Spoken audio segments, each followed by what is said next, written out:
Good evening, everyone. Thank you so much for joining us on LaunchPad this evening. We are very excited and honored to have Isaac Calden joining us tonight to talk about career enhancement. LaunchPad is a 8-week session program that is focused on helping our level 1 associates get through their workbook portfolios. Each one of the sessions is geared towards one of the 8 requirements for their workbook portfolio. Tonight's session is on career enhancement. Isaac has gracefully said he would join us to help us walk through that. Isaac is a recent PGA member, got his PGA from the PGM program at Colorado State University, I believe. University of Colorado, Colorado Springs. Sorry. No worries. You know, he's a Buffalo from that standpoint, but he got that in December of 2020 and is working at a facility or an organization called Golf Made Simple, which is an instructional facility or instructional organization providing teaching, both from daily teaching to golf academies to long-term player development programs. He is currently out in the Palm Desert area, the Coachella Valley, working out there, but will be doing some traveling with that Golf Made Simple and helping, create more business opportunities with them and creating growth within the business side of it, as well as growth for his own career. So we're honored to have Isaac with us this evening. Thank you all for joining us, the ones that are on the call. We want to try to make this as interactive as we can. So please feel free to interject with any questions for Isaac or anybody on the call. This is also meant to be a networking type session. So feel free to ask any of the other associates or people that may be on the call. John Kulo's on the call, general manager of South Hills Country Club in West Covina, California, as well as feel free to ask me any questions. I was part of in the desert as well, working at PGA West as a tournament coordinator. So without further ado, I'm going to turn it over to Isaac and he'll take it from there. Isaac, thank you so much. All right, thank you, Tom. So like Tom was saying, I definitely want this to stay as open of a conversation as possible, especially with something like career enhancement. It's more about you. It's more about your career and your development. And so, I can talk a little bit about my experience and what I've done to get there, and going over some of the seminar information will be helpful, but being one of the portfolio assignments that I guess would be easily overlooked or not necessarily the most difficult to pass and to just get the grade on, yet it is very much probably the most important in terms of creating value for yourself and creating value for the facility that you're at. And so kind of throughout this, I don't have a whole lot of talking points planned. I would like to keep it definitely as many questions and kind of open conversation as possible. But just a little introduction. Tom was saying how I'm working for Golf Made Simple right now, but I'm kind of Colorado born and raised. I've been teaching golf since 2015 when I was first in high school, teaching the junior golf programs, and pretty much anything and everything Colorado, like outdoor activities, fishing, golfing, mountain biking, snowboarding, all of that. And so when looking at career enhancement, something that I know for me is very important is looking at that work-life balance, and more importantly, being able to live a lifestyle that you want around work, and then not making just being the golf professional, the only thing that you live for, and to have, working at. So you have a lot, for me, I like having a lot outside of that as well, but working everything from municipal to public to indoor simulators is actually on with a company called X Golf in Denver. So I was on the opening floor of that. They got opened up in the 2021. And I was seeing that all the way up until about they were #1 store in the country. So I did that for a year and 7 months. And then this opportunity with Golf Made Simple came back to pursue a little bit more full-time teaching. which that's kind of where I found my passion to be, is I'm outside on the lesson tee, teaching full time a little bit more, and the business development side of it, especially something that I think is kind of unique about the position that I've tried to strive for and work towards, is I get to utilize my business degree on a daily basis, on a regular basis throughout it. So it's going beyond just kind of the PGA education and being able to actually, teach golf and use the golf skills, but work in a business development sense as well, in marketing and sales and other skills that I guess I don't always get to, I didn't find I got to utilize as much if I was working, in a golf shop or in other roles. So enough about myself though, and kind of going in with these other locations. The objectives overall is being able to get through the level 1 portfolio and being able to answer some of those key questions and activities that you'll need to do for your career enhancement section. So again, throughout this, just anytime, I don't have a whole lot of Zoom experience, so someone will have to just speak up, I suppose, to see if they have a question. Don't worry about interrupting me. I'll definitely be able to kind of keep moving on from there. So starting out with kind of what is career enhancement, I mean, it's looking at each job that you work as a stepping stone. And I see it a lot as, which roles are going to be you're not just working the job, which roles are going to be giving you the training and the education to create value for yourself. Because I mean, ultimately at the end of the day is we all want to earn more money, work better hours, and we want to also grow golf and be able to provide value to both our customers and the facility. So being able to kind of sum up career enhancement as, what goals do you have, and why do you have these goals? Are they, what are they benefiting? Are they benefiting, yourself and your earnings or your work life and what you do on a day-to-day basis at your job? So determining and shaping kind of the career that you want in your life, and being able to kind of take a look at yourself and getting into what are your strengths and weaknesses. And when pursuing a career, I think a lot of the early mistakes made are when someone is working a job that doesn't necessarily challenge their skill set. I know working sometimes when I've been in outside services or working behind the counter in the shop, it's easy to get a little bit latent and get sometimes just kind of earning the paycheck and going back and forth from there, as opposed to, like I find with like teaching and coaching, there's not a single day where you can really kind of slack off. You got to be 100% engaged. You got to be focused every day.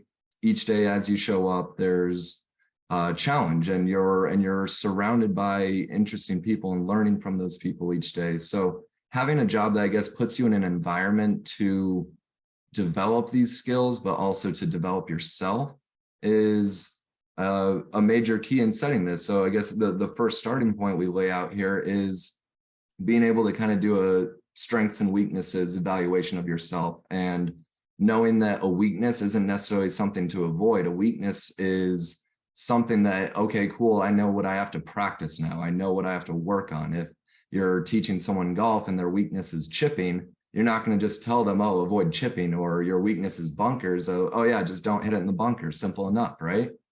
But you're going to have to actually practice your weaknesses. You say, okay, bunkers are your weakest area. Well, when you go to the driving range, are you going to just go work on your strengths, or you go in there and you do what you're not good at? And so with that comes a bit of failing too. So in setting your strengths and weaknesses analysis, and being able to see where there's opportunities and threats, knowing that your best learning is going to be going and doing the things that you're going to fail at, and that you're going to have to kind of learn by doing, and being able to get back up and kind of try again at it. That education right there is going to be really where now you're turning weaknesses into strengths from right that point. So personal SWOT analysis, before I move on, anything kind of we would like to add into that, or any questions? Probably good to go. Okay. So I found this interesting. So I got the PowerPoint here, and there was a breakdown of competencies and skills by employers, and I edited it a little bit to be at least specific to what I know we're looking for as a company. But what's interesting about this is you can go through, okay, what does a business or a golf course or a facility want to see in their people? And having customer relation skills, I mean, nothing can replace interpersonal skills. One of our kind of key sayings is hire character, train skill. You know, you can always be trained on how to follow a policy or procedure, how to follow a system, but having interpersonal skills and being able to communicate and connect with and then genuinely relate with your employee, your fellow coworkers, your golfers that you're working with, or your fellow members at the club, whatever facility you're in, being able to connect on a personal level is something that is never going to be replaced by technology, is never going to be replaced by some level of education. And so I know that's a skill set of being able to do that. Communication is a key one that we always look at. In today's modern world, it kind of goes hand in hand with social media, but video creation, editing, and production, it's difficult. And a lot of times as golf professionals that don't have, at least speaking for myself, don't have a whole lot of training on this technical side and this creative side of things. So, you know, being able to find people who can be educated golf professionals, but still skilled at, you know, creating videos and being able to expand our online presence and being able to develop. And when you're trying to put in a new player development program at a facility, being able to have people actually see it and be engaged with it and get their attention. So having a lot of those online skills, I know that's something that's probably already done, but even as we go down the list, having business skills and communication skills, you know, a good work ethic, and just being a well-rounded individual. A key question that I always like to ask that Keith Soriano, a career consultant in the Rocky Mountain or in Colorado, that he's kind of moved up into higher ranks now with the PGA. And one of the big things that I remember he would always do in our presentations is write down or think about every single skill that, or every single role that a PGA professional plays, or that a golf professional in general plays at the facility. And it's many of these skills that we have listed right here. And then you circle, or you go through and you highlight which are the ones that you are really required to be require being a golf professional to do. Because in creating value for the workplace, I mean, where are golf professionals unique? I guess would be the question there. You know, why do we want to hire PGA professionals rather than anyone else? Why is that PGA a standard of excellence? It's a standard of quality. It's a brand that, you know, we know, obviously asking PGA professionals, why should we hire PGA professionals? But from a business point of view, you know, why wouldn't I hire someone who's just got, you know, better customer relations, or someone who's got good customer service? Maybe they aren't necessarily golf professionals, but someone who's got good customer service or maybe merchandising skills, and hire them for the shop as opposed to a PGA professional. So it's kind of important questions to ask when you're developing your skills. A lot of it is playing ability, knowledge of the game, knowledge of the rules, and just being able to have the ability to teach golf, and having the ability to be involved with golf and growing the game. Most importantly, like creating excitement around the game. That's having skills that can create excitement around the game, hence interpersonal, and hence being able to have social skills and ways to get out. It's just I think an important question that I always like to ask myself, and always make sure that if you're beyond golf, what skills do you have to offer the facility, I suppose? And what skills do you have for employers to be able to see again. And so, that separation is a key thing that I think we should always be looking at in that. Hey, Isaac, just a quick question, and maybe this is focused to John, maybe John to you. As a hiring manager, I know that when I was a hiring manager, I focused on a lot of these kinds of competencies and skill sets. John, maybe in your role or your experiences, or is this a good list?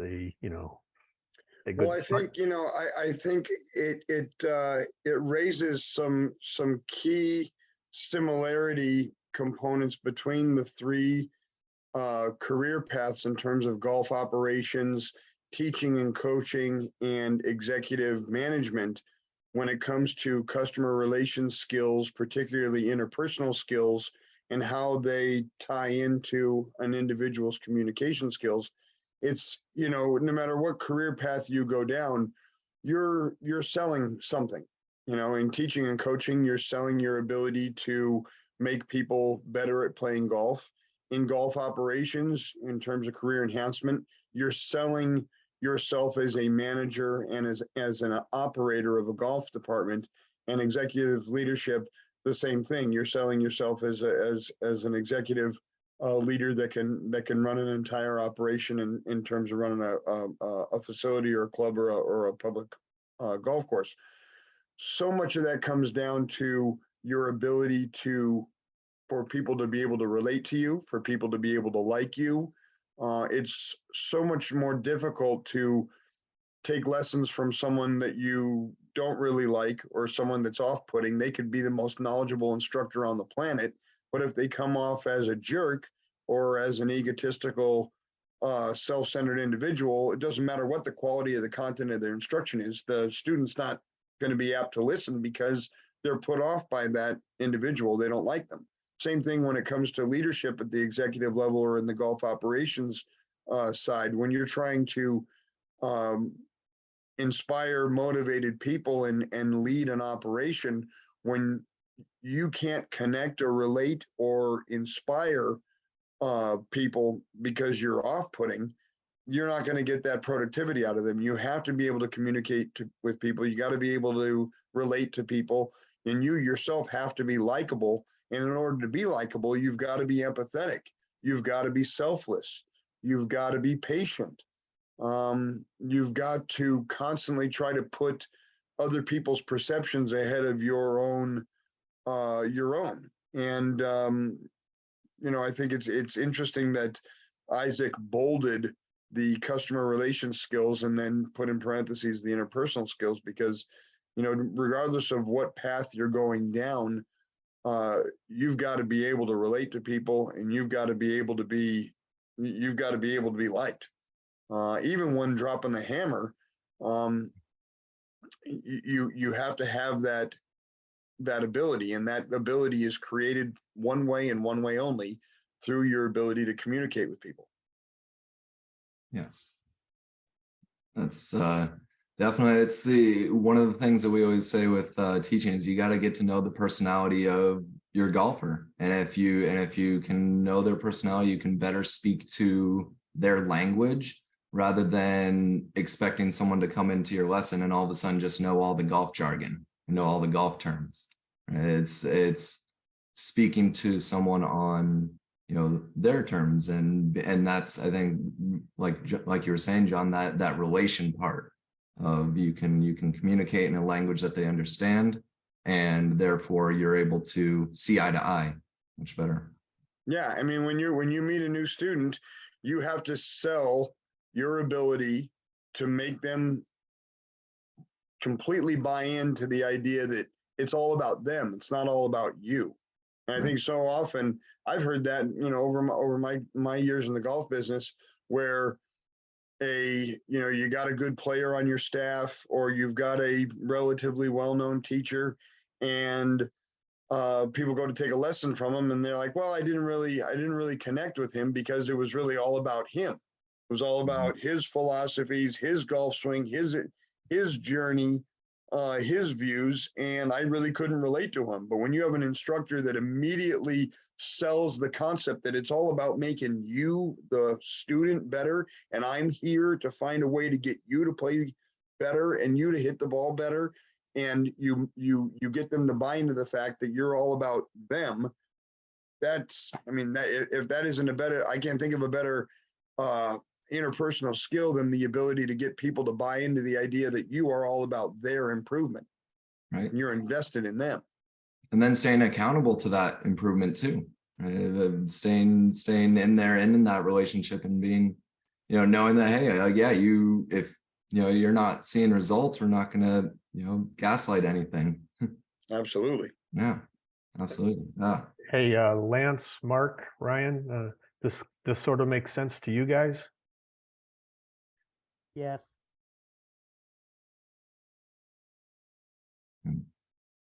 Perfect.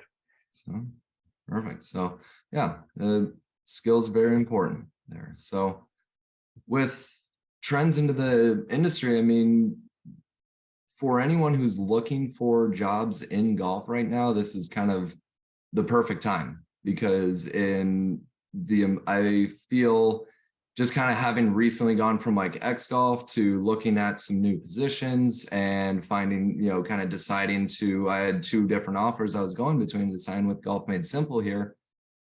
I mean, just thinking of that situation as, you know, only a few years out of college, I'm picking between offers. Like the options out there, with golf being where it's at right now, and with kind of staffing being one of the #1 things that I know a lot of places are needing, and good, well-trained staff, it's a great opportunity to be a up-and-coming golf professional looking for opportunities and looking for places that are going to give you responsibility and not necessarily just let you kind of work you know, just washing clubs or just the bag room, right? Giving you actual responsibilities and accountability. And so rounds are generally up. I mean, one of the things I just saw from Pellicid not too long ago was golfer retention is job #1 in 2023. With this boom, right? Only being able to, in order to keep all the golfers here, I mean, we need good staffing, and we need, you know, people who are going to be, in terms, I guess, of career enhancement a little bit more. It opens up opportunities to work roles and learn in roles that may not have always been as readily available. So in terms of being in a position that's going to give you trust and give you responsibility, they're out there. And I mean, everything like we have listed here, from operations, teaching and coaching, player development, general management, golf management companies, and I mean, industry section, everything. The golf management companies one out of this especially is exciting, because I mean, even teaching and coaching companies too, and looking at having, I mean, indoor operations now too. The entertainment side of golf is booming. I mean, you can make a career on Instagram now. And so like the opportunities to create a career in golf and to advance your career in golf are limitless. It's definitely a good time to be there. And I think just staying creative enough and trying to veer a little bit away from some of the status quo, because I tend to find sometimes that, you know, golf as a whole can be a little bit of a slow moving ship in terms of other industries. And so it's trying to stay more on the leading edge of knowing what opportunities are there for you and staying open to those ideas. And I think that it opens up even beyond what you think of as typical roles as a PGA professional. The roles that are available out there can go even beyond your green grass, I think, more than ever. And then any additions on that or questions are definitely. Yeah, well, I mean, you're absolutely right. It's like, you know, for the longest time in this business, in order to experience any level of success, you had to put your time in and really kind of acquiesce to the fact that you're not going to make a lot of money. You're going to work a lot of hours. You're not going to get a lot of time off. And if you're not completely dedicated to the game as your number one motivation for being in this industry, it's not going to work because there's no money in it. There's not a lot of free time in it. You're in it because you love the game and you're willing to sacrifice all those other intangibles because you want to be close to the game. Well, now, because of the advent of people being able to work from home or people being able to do other things for money, Uber driver, selling things online, not going to an actual brick and mortar employment, golf has been forced to start compensating handsomely. And it's like, you see it now. It's like when I was an assistant pro at Glendora Country Club and South Hills Country Club in the late 90s, mid to late 90s, and I was making $6, $7 an hour but before my teaching. Now that same level 1, level 2 assistant golf professional position in those two clubs is paying, $25 an hour or better. And that's not even for a Class A member yet. And so the salaries and the compensation is, for the first time in golf service history, the salaries and the compensation are starting to catch up to be a lot more rewarding than they have ever been before. That also creates a little more demand. It creates more competition. It takes a while for those things to align and balance. It's really more like a teeter-totter. It's not as if the salary compensation range goes up and then immediately the workforce is impacted by all these people that want to get in the golf business. It doesn't work. It doesn't correlate that quickly. But it's a very promising time for those that love the game and want to be close to the game and are entertaining the idea of golf as a career path from a service standpoint.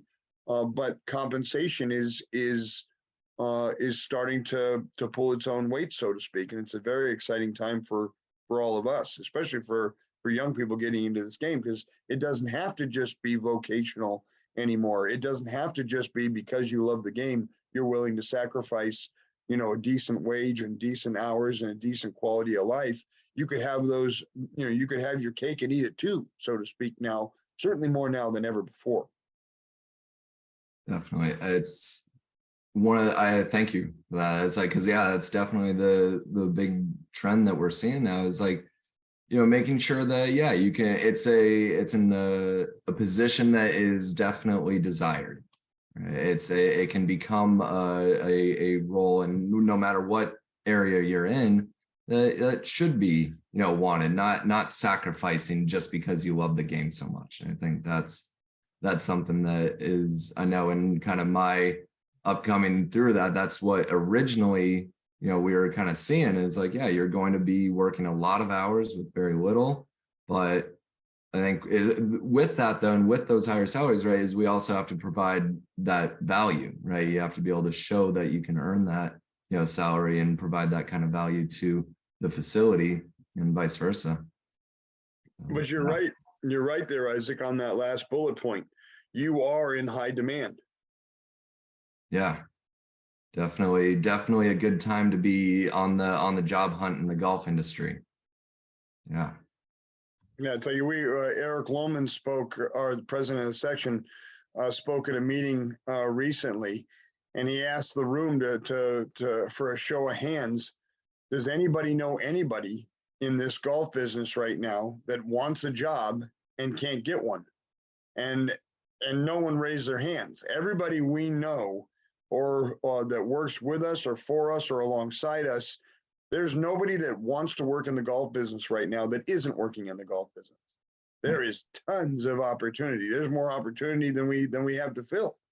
I mean, even for us at South Hills where I work, I've been there for a year and a half now, and we've been looking for various levels of assistant golf professional, whether it's entry level or level 1 or level 2 or assistant golf professional PGA members. We've been looking for all 4 of those for the last year and a half, and are still looking. So there's so much opportunity now And it's never been like this before. I mean, and the other thing of it is, it's like now there's so much demand for talented golf professionals that we're almost pricing ourselves out of the market, because the demand for people that want to work is not there yet, but it will be. I mean, you look at things like the Southern California Junior PGA has 3,500 members in it. That means kids that are from age 5 all the way up to age 17, 3,500 members of 3 different tours, the Junior Development Tour, the Players Tour, and the Toyota Cup Tour. There's 3,500 members. When I was growing up, there was about 301 tour. And so it's just like what's happening with tennis as well. In 15 years, those 3,500 kids, not all of them are going to become PGA Tour players, but there's going to be a great number of them that are like, okay, well, I'm not good enough to play professionally. However, I love this game and I think I could teach it. I think I could work it. I think I got some skills that would apply to it. Plus, I want to do it. There's going to be an influx in the next 10 to 15 years of all kinds of people that are going to want to be close to this game in terms of employment that's not playing on a tour. So, and something similar is actually going on with tennis as well. You looked at, especially out where in your neck of the woods, Isaac, with the boom of tennis and retirees or people that are over the age of 45.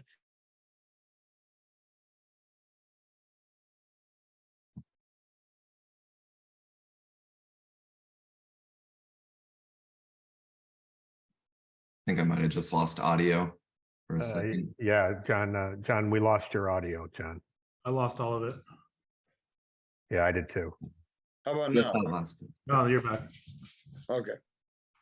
So anyway, it's not unlike what's happening with tennis now, where the tennis demographic in the people that are over the age of 50 has fallen off significantly. However, the junior tennis population is booming.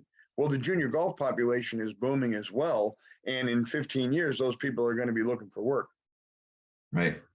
That'll be good to have, and good quality positions from, right? Not just like finding spots for them to fill, but like spots that are going to grow the individual and are going to be, definitely, not just, higher earning, but in terms of education even, and developing that and growing that even more.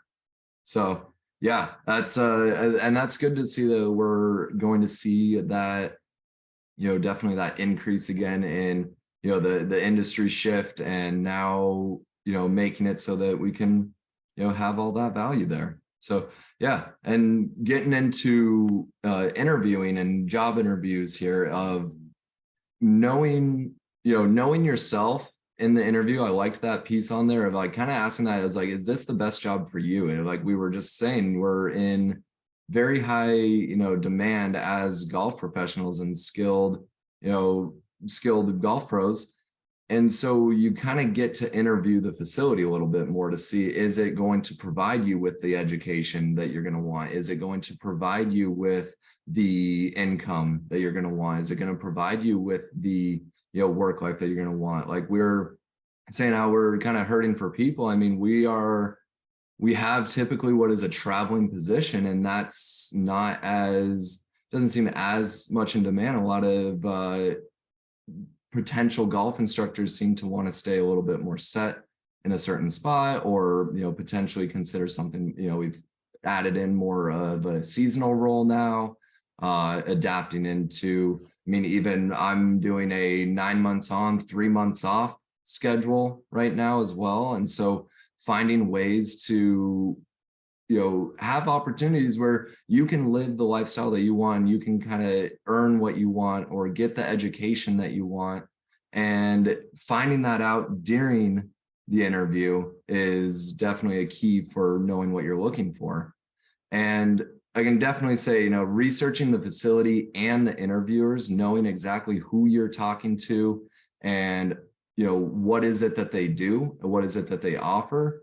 And because that's like, it's definitely just going to be an immediate, pitfall in an interview if they ask a question about, the facility and you don't know where you're even trying to work at. You just signed up for the interview and kind of went on from there.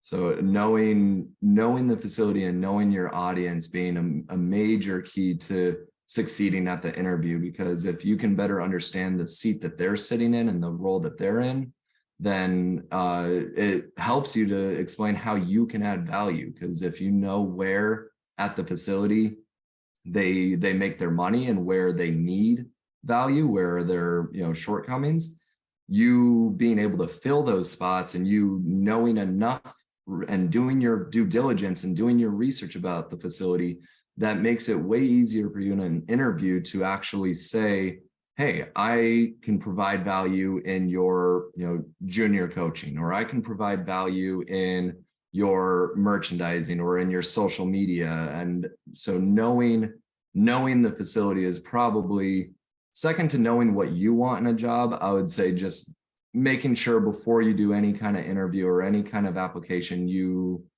understand at a very high level who it is that you're talking to and what they do, going from there. So being specific and concise, that's just good communication skills, of course, trying to stay within that and developing it by doing it. So and definitely encourage any other input on interviews that anyone would like to offer.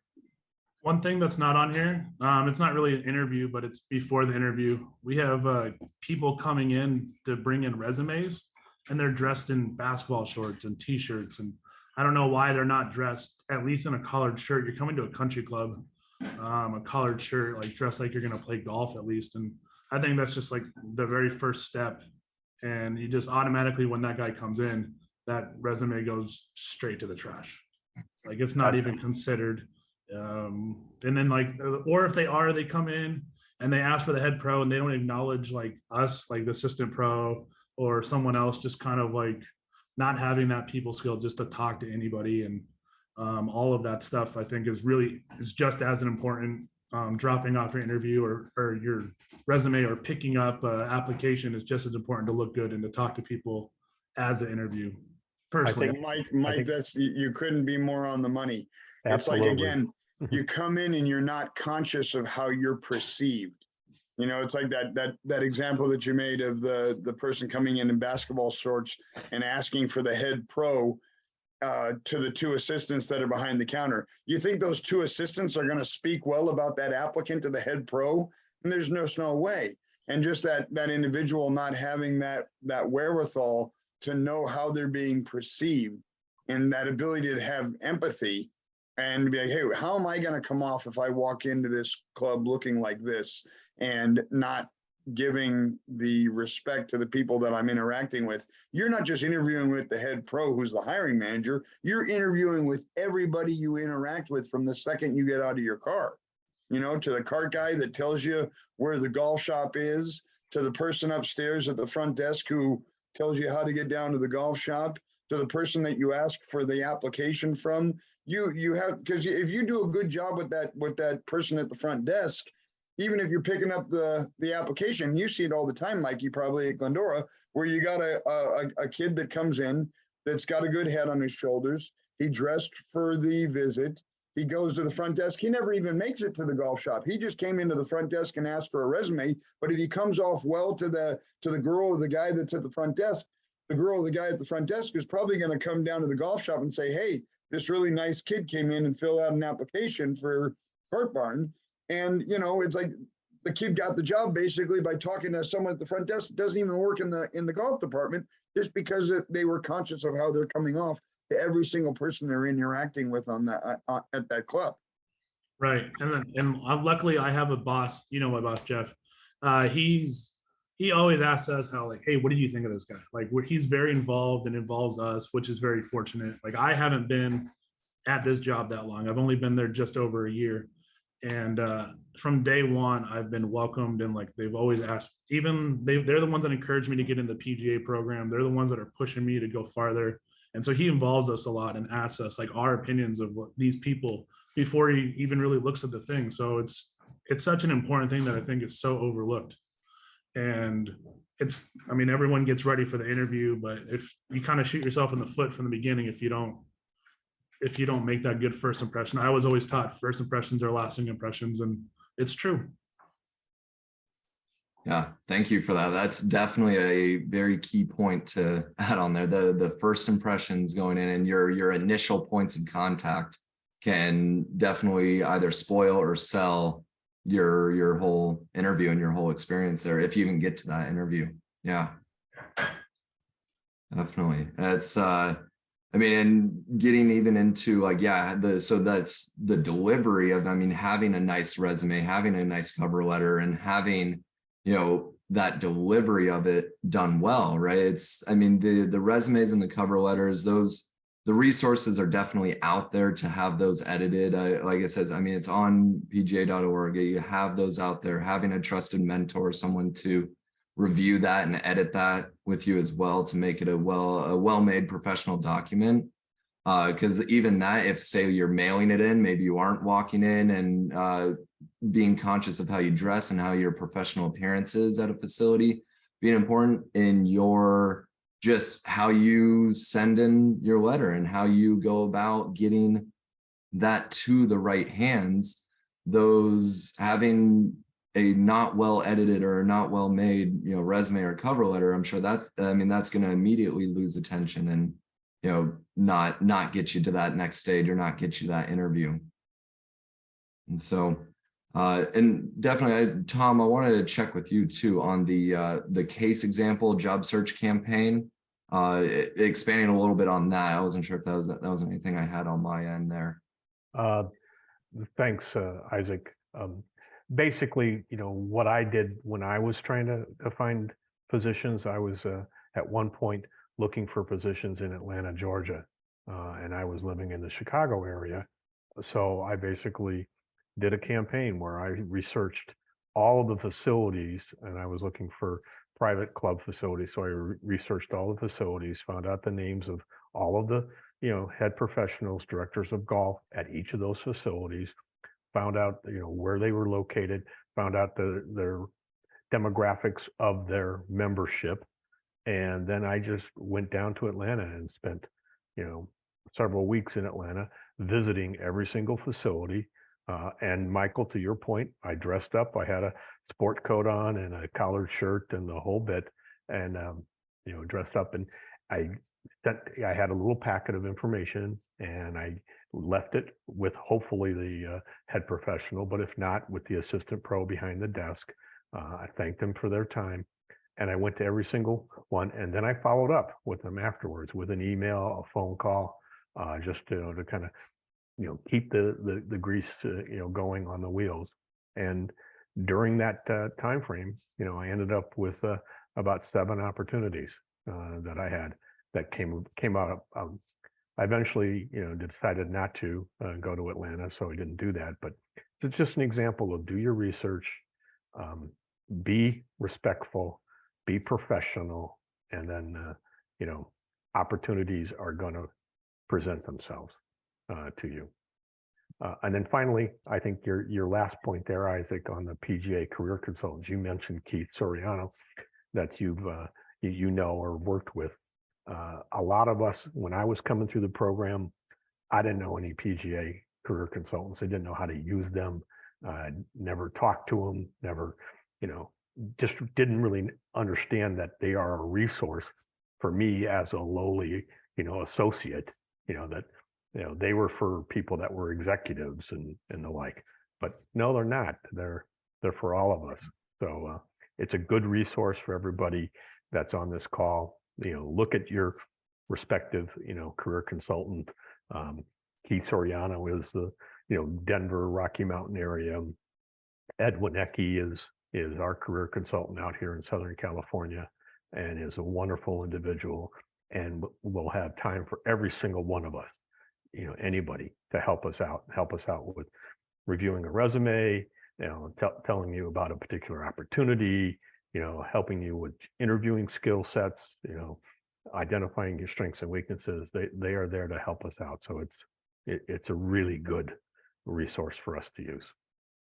Definitely. Yeah. It's that I can definitely say from personal experience, I was like, because I didn't have to, I definitely appreciate all that hard work and like searching out all those different locations. Cause I know in a lot of my uh, job search campaign has been simply a phone call to Keith and a little bit of a conversation, researching a few places. And I'm very fortunate of having the PGA, and where I found Golf Made Simple was a PGA Golf Management University interview day, and so having the resources from the PGA there, that's where, I mean, getting that resume written out well and getting that cover letter laid out well, and with some guidance from the job board and a career consultant, I think this part definitely kind of makes itself work pretty easily there, at least in, as long as you're in like Michael said, presenting yourself professionally. Yeah, the opportunities will be there for those interviews. So all right, well, moving on from there. So getting into a little bit more of the actual activities here, right? The first one of interviewing a supervising professional.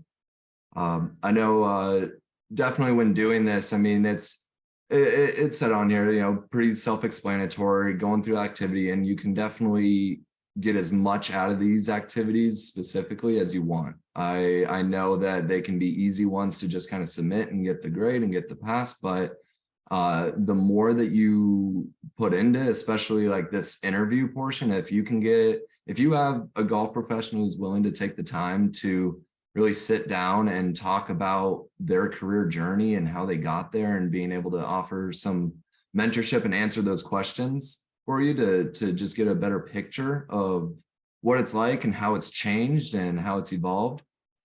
It's you know, definitely very valuable. I think the point I definitely added on here is interview someone who has the job that you want. I think a big key is, you know, and I know using this as a guide in my personal career quite a bit, is, you know, try to be around successful people. And if you can be around successful people, you kind of are presented with the opportunities that successful people tend to be around, and being able to see someone and like kind of what's their work life like. If you know this individual well, and you can know that, hey, yeah, they kind of have the right job, they have the work life right, or maybe they have the job, you know, the title and the responsibilities and the roles that you want, kind of whatever it be. I think if you can, interviewing someone in this activity that is in a position that you definitely aspire to be in, would be probably the most self-explanatory, but also the clearest thing to do here to make this as valuable as possible. And any other additions on that as well, I'd definitely encourage at this time.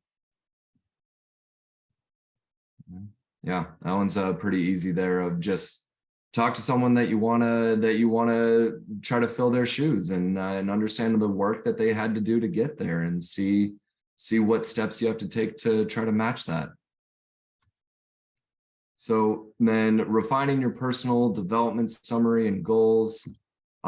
This one's definitely, again, you can get out of it as much as you want to put into it. I know setting goals for me personally can be difficult sometimes, in setting those specific goals, because life and things are kind of always changing, and your goals, sometimes I feel I don't want to set a ceiling on it, right? Or maybe, so if you design the goals to be able to be a little bit molded, or if you pass them, you can always you know, reevaluate and, you know, adjust from there. And so having those set to keep you aimed, while staying, I think, a little bit more always open to new opportunities as well in setting those goals, and keeping them certain times. I think definitely just small and attainable can be exponential, where you can get momentum going with some of your goals by starting small with them. But in terms of, you know, setting these with, like we were saying earlier, practicing, I like this second, being specific on what you need to do to improve upon those goals. So setting goals that are around your weak areas, and setting goals that are around, you know, knowing what you have to practice and knowing what you have to immerse yourself in order to become better at that. I think that's definitely, can be a little bit intimidating at times to try to say that you're going to put yourself in those situations. But I think just making that phone call or making that step and pursuing whatever that goal may be is definitely a key factor there. But so laying out a plan for your own personal development is always a good way to just keep yourself organized and well aimed with what you're trying to do with your career. And any questions or additions on refining your goal plan? All right. Okay. So you can go into that, the goals a little bit more. Being specific is definitely helpful. It's the biggest key of just being able to actually measure where your results are going to be, and being able to tell and measure your goals is what's going to allow you to actually, see if you've attained them. Just like if you're working, in my world of golf instruction, we are trying to follow a results-based approach. You can follow no matter how awkward you feel, right? If you're seeing, more shots doing what you want them to do, then you're getting the results and you're working through that, lack of comfort zone. And so by having measurable results and by having measurable places, you don't have to necessarily work in the realm of, I feel like I did well on this, or I think I need to improve on this, or I think my weakness is here. Your weaknesses and your strengths are a little bit more clearly laid out in terms of specific numbers on that. So moving on from there. So utilizing all of the key concepts and info from the resources that you have, being able to access all of these, the PGA is definitely has the information there for you to be able to develop your career. I know I've definitely used like a little bit of getting on with like Modern Coach and PGA.coach, being able to drive more value with lessons and being able to use the job board. I haven't personally gone into a ton of these quite yet, but I know that, you can go through and develop with these resources in terms of ways to obtain your goals. The steps that you're going to actually need to get there. You know what you want, but what steps and what resources are you going to require to actually get to that point? I think just the only thing like adding to that is just never being afraid to make the phone call. I know that's something that, I've had in my past where, just the lack of like kind of asking for help and trying to think you have to kind of figure it out all on your own is usually the hardest part about any of these activities. So researching and reaching out to everyone to be able to, not be afraid to ask. Usually PGA professionals are always going to be readily available, even though we're all pretty busy. Usually going to be pretty happy to help and grow other professionals in that realm. I think that, Isaac, that's exactly correct. I've never found any PGA professional that I've ever reached out to say, no, I'm sorry, I really don't have the time. They're absolutely not that way. We're not that way. That's why this is such a great association. But yeah, we're all willing to help each other to get better, to grow this game because it helps the game. So you're absolutely correct, Isaac. Thank you. Yeah, that's definitely we're our own best resource of, whenever you need help on something, there's the help out there. Yeah. So getting into the resume, I definitely career consultants and there's lots of resources out there for, getting your resume edited and making sure that grammar and spelling and just all the basics are done. Definitely, 1 to 2 pages. I definitely would say having a little bit of graphic design on there, a little bit of flair to catch that attention. I know having probably the best way to go with that though is what we were saying in the interview earlier of if you can show specifically how you deliver value and how much value you've brought to other places. This is what Keith Soriano calls your revenue scorecard. You can kind of keep track of the revenue that you had a role in providing, being able to saying okay, I was instructing junior camps at this facility, You can say, okay, we produced this amount of revenue through junior camps, or got this many, recurring signups in the next program, and, returning golfers out of it, and being able to, know the value of your lesson taker a little bit more, or of just your member, and what, if you're providing certain events or organizations, and how to have actual like verifiable data and stats on there, so you're even more specific in exactly how you provide value and how much value have you done in the past, and showing that you've just at least kind of done your due diligence to track this data and to keep track of that is something I think makes a resume could stand out. Of you're not speaking in exaggerations and oh, I've done this or I've done that. You have a measurable idea of how much have you taught, right? How many hours are you at, or how much of an impact did you make in the tournament operations of your facility? What have you had your role in actually changing and playing a role in there? So being able to measure that is, I think, a big key to make a resume stand out. And I know there's definitely people on this call who worked and seen more resumes than I have in my career. So any additions on that too, I would definitely appreciate. I think we summed it up pretty good there then. Final thoughts. Just kind of what I was saying there of if I had kind of one piece to any young professional going out into the industry, is definitely experience and education over job title or golf course, being recognized. I know it's just speaking from personal experience, I don't want to, knock any roles or jobs out there at all. But I have friends and I have other members, PGA members in my cohort who, when they went and did their internships, they were at a very, very well-known club or at a very well-known place, a very seeming kind of prestigious job, but they were in the bag room without any experience, or they were in, working roles that were not educating them to the next step. We're not challenging them in ways that they want to be challenged. So pursuing the experience and education over job title and everything, at least initially, I know it helps to have a well-recognized place on your resume, and to have a little bit to know that you were at least exposed to the excellence of a few of these. They got their well-known reputation for a reason. So being around some of the best is 100% valuable. But I think in terms of actually developing your skills and enhancing your career, having the hands-on experience and having someone that's going to be able to trust you with that hands-on experience.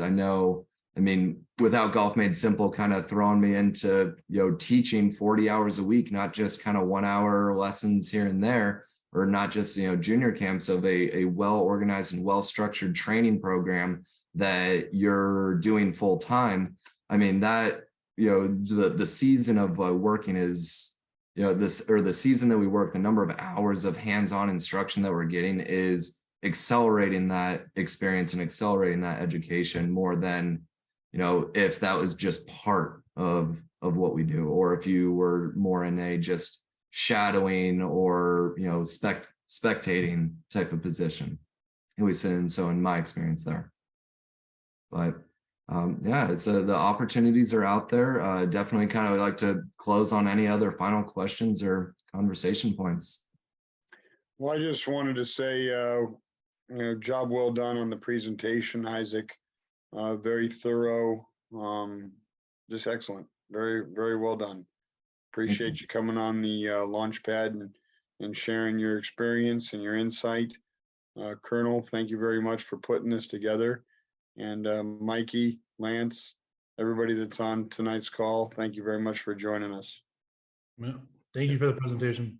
Yeah, and one final thing, Isaac, again, I appreciate it, and I echo John's comments. Thank you so much.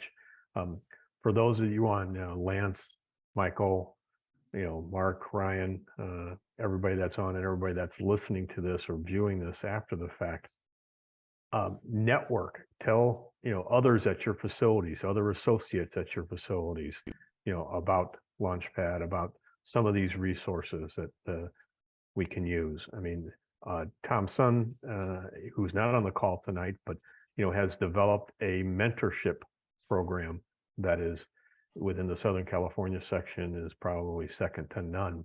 And we have within each of our 5 chapters, the Metro, Inland Empire, San Diego, Desert, and the North chapter, chapter reps that are geared. I mean, that's, they are people that are wanting to, work with our associates to help them and, pair them up with a resource, with a PGA professional that can help them, through their, level 1, level 2, level 3, and beyond kinds of things. So we have resources available. If you need to get in touch with any of us, please feel free. You can get in touch with Isaac. You can get in touch with John. You can get in touch with myself. Any of us can, will be there to absolutely help you. And then just spread the word, because that's what we want to do. We want to make sure that we're providing, resources for all of us to get through this program. So again, Isaac, thank you very, very much for spending some time with us. I totally appreciate it. Thank you. And yes, definitely. I definitely do want to stay available. It's for any questions, or if anyone's got any interest in pursuing teaching. I mean, we have teaching and coaching and the business side. I mean, so if you have aspirations to kind of work into any more business development phases of content creation, anything like that. I mean, we're kind of in a very exciting growing time right now too. So offering some positions here of trying to be able to and just be a resource too, to answer any questions if anyone's ever looking for anything on kind of teaching and coaching. I know it's kind of where we're specializing in, but anything in terms of career advancement as well. And definitely my contact information, I want to make sure that's readily available too. Thank you, Isaac. Thanks, everybody. Have a great night.